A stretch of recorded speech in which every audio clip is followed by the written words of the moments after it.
బతకడం కోసం ఏ పని చేసినా తప్పు లేదు. తప్పు కాని ఏ పని అయినా గొప్పదే.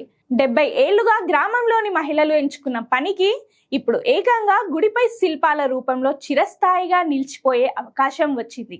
పనికి గుర్తింపుగా భగవంతుడు కొలువైన ఆలయంలో తమకు స్థానం లభించడం ఆనందంగా ఉందని అంటున్నారు మహిళలు. తమిళనాడులోని తెన్కాసి జిల్లాలో 70 ఏళ్ల క్రితం వచ్చిన తీవ్రమైన కరువు కారణంగా పనులు దొరక్కపోవడంతో చాలా మంది బీడీలు తయారు చేసే వృత్తిని ఎంచుకున్నారు. వివిధ రాష్ట్రాల నుంచి బీడీ ఆకులు తీసుకొచ్చి వాటిని బీడీలుగా తయారు చేస్తుంటారు.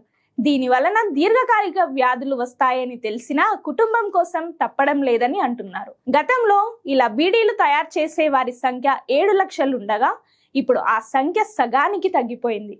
వీరిని గుర్తించేందుకు జిల్లాలోని ఆలంగులం గ్రామస్తులు ముందుకు వచ్చారు.